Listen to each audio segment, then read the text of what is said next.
Buenos días. El tema para el proyecto del tercer corte es motor de Stirling y los integrantes del grupo son yo, Nicole Quiñones, Juan David Ríos y Santiago Colmenares.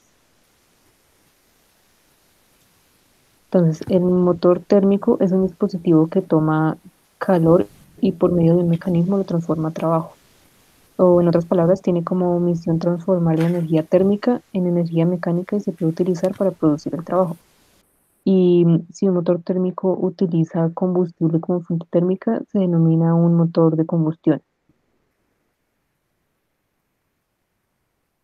Bueno, en un motor térmico se producen una serie de transformaciones que conducen a un estado inicial. Entonces, en esta serie de transformaciones, el motor recibe energía térmica en forma de calor y devuelve energía mecánica en forma de trabajo.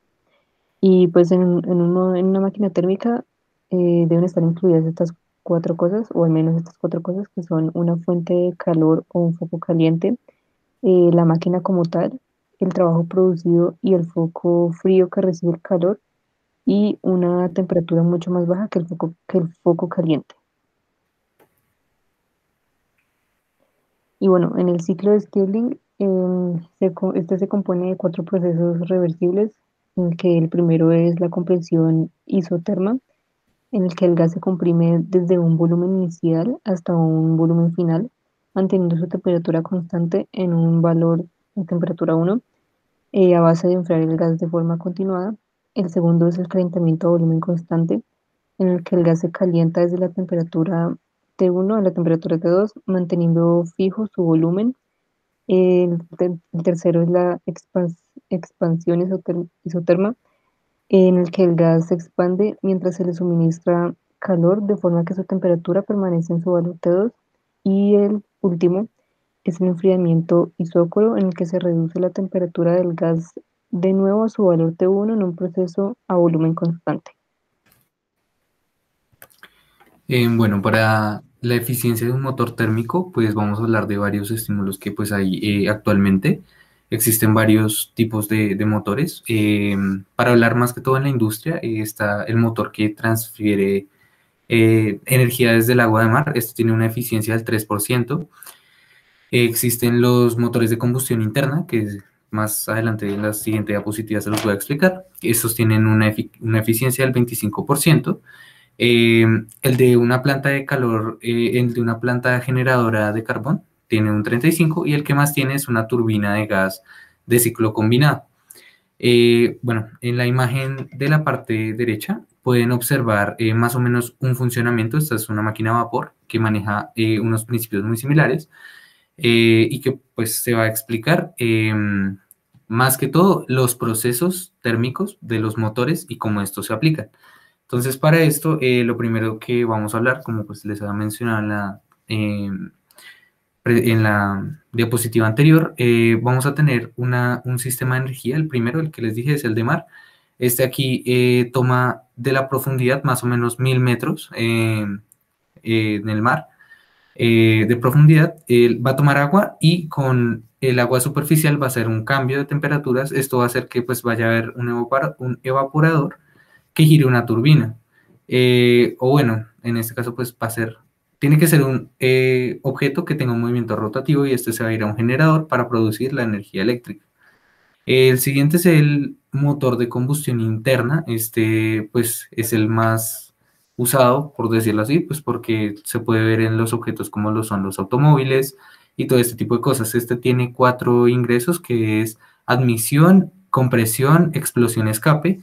Lo que hace este es que la energía transferida se va a ir al árbol de levas, que es el que se encarga de, por medio de engranajes y piñones, darle a la correa de distribución del automóvil, pues los movimientos para que éste, pues, asimismo pueda efectuarse. Por último, y que tiene una eficiencia más alta, como ya se mencionó antes, es la turbina de gas de ciclo combinado con enfriamiento a vapor. Aquí lo que pasa es que una turbina de gas va a recibir aire, y asimismo, pues, gracias a esto, pues va a producir primero una energía generada por esto, cuando se induce también el gas. Entonces, como eso se está calentando a diversas temperaturas, lo que hace eso es que después se van a aprovechar para llegar a un quemador secundario. ¿Y qué pasa? Como eso ya viene a bastante, pues, nivel calórico, bueno, viene bastante caliente, al conducir el agua, pues esto hace que se efectúen vapores. Eso también pues tiene un escape. Y el vapor a alta presión es lo que va a hacer mover otra turbina, es decir, podemos obtener dos generadores de electricidad por medio de una sola turbina. Y pues esta parte para ejemplificar la eficiencia del ciclo de Stirling, como dijo mi compañera, vamos a tener el calentamiento isócoro y la expansión isotérmica. Los procesos que hace más o menos esta eficiencia es que va a ser uno, el que es el valor pues, neto absorbido, como lo pueden ver en la primera ecuación, y el otro es el cedido. Lo que pasa es que para el rendimiento vamos a tener la ecuación que dice que uno menos el valor que fue absorbido sobre, digo, el valor que fue cedido sobre el absorbido nos va a dar la eficiencia. Esto también se puede ver en la parte inferior como una diferencia de temperaturas, más o menos, porque va a ser la eficiencia máxima, va a ser igual a uno sobre la temperatura 1, 1 sobre 1 menos la temperatura 1, que pena, sobre la temperatura 2. Esto nos va a dar la eficiencia del ciclo de Stirling. Bueno, yo les voy a hablar del ejemplo numérico del ciclo termodinámico. Bueno, el enunciado es el siguiente. Se presenta un diagrama de presión versus volumen en donde la presión y la temperatura de 2 moles de un gas ideal diatómico son 2 atmósferas y 87 centígrados Celsius. El volumen del gas en el estado 2 es 3 veces mayor que el estado 4 y su presión es el doble del estado 3. Del estado 1 al 2 y del estado 3 al 4 son procesos isotérmicos y pues para este problema, este ejemplo, se debe calcular la presión, el volumen, la temperatura de cada estado, el calor y las variaciones del trabajo y la energía interna de cada proceso. Este ciclo rota respecto a las agujas del reloj y como se observó anteriormente en las diapositivas, este es una amplificación del ciclo de Stirling. Bueno, para la primera parte, entonces vamos a calcular las magnitudes de cada estado. Primero tomamos pues, la ecuación de gases ideales, que se describe como la presión por el volumen es igual al número de moles por la constante por la temperatura. Entonces nos ubicamos en el estado 4 y empezamos primero por hallar el volumen, el cual es 29.52 litros. Este se halla pues, despejando el volumen de la ecuación anterior y con ese volumen encontramos pues que el volumen 2 del estado 2 es igual a 3 veces el volumen del estado 4. Con eso encontramos el volumen 2 y el volumen 2 es igual al volumen del estado 3. Bueno, listo. Para esta parte, entonces ya teniendo esos volúmenes, vamos a encontrar la presión del estado 3. Por eso utilizamos pues nuevamente la ecuación de los gases ideales, despejamos y encontramos que la presión en el estado 3 es de 0.67 atmósferas. La presión 2 es 2 veces esa presión, por lo que es de 1.33 atmósferas. Y como del estado 1 al estado 2 es un proceso isotérmico, podemos utilizar la ecuación que se ve en pantalla, que está pues, en el centro, y encontramos que la presión 1 es igual a 4 atmósferas. Después, pues, podemos utilizar la ecuación otra vez de los estados ideales, de los gases ideales para hallar la temperatura 2, que es 718.2 Kelvin. Y esa también es la temperatura 1.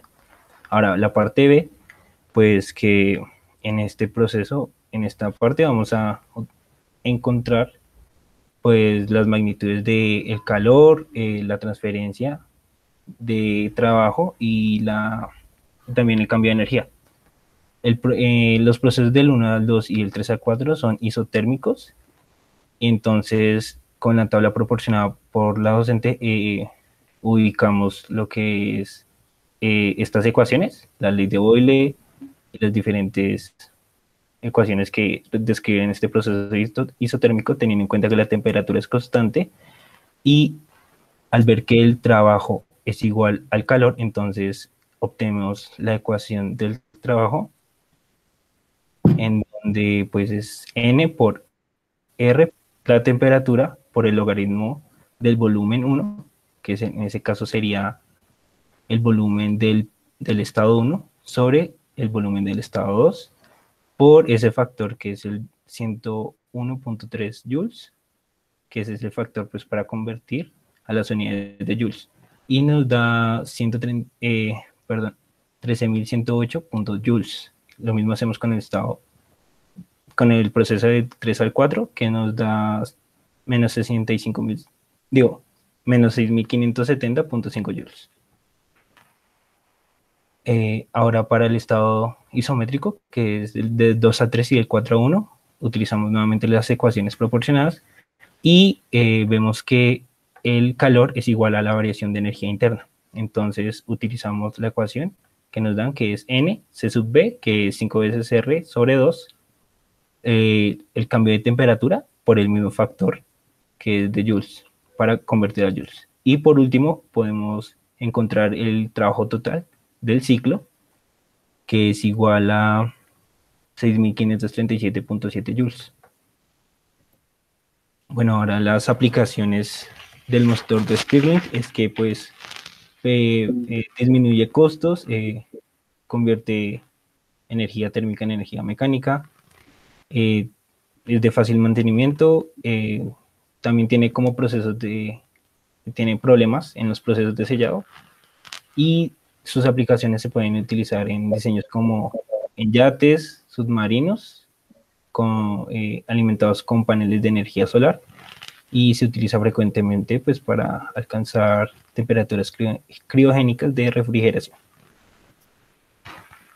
Listo, en el apartado de conclusiones podemos concluir a partir de nuestros experimentos con el motor de Stirling que pues estos estarán conformados por el componente pues calórico y pues este va a realizar una transferencia de energía cumpliendo la primera ley de la termodinámica. También para que se efectúe de una forma idónea esta transferencia de energía siempre tiene que haber un objeto mecánico que cumpla la función de rotar o en este caso pues de almacenar la energía que se produce gracias al movimiento rotacional o de cualquier tipo de dinámica para que lo pueda convertir en energía eléctrica. También se puede ver que el motor de Stirling tiene un ciclo de refrigeración, tal como lo explicó mi compañero, gracias a que gira en torno a las manecillas del reloj. Maneja un estado de refrigeración. Entonces, muchas gracias. Gracias.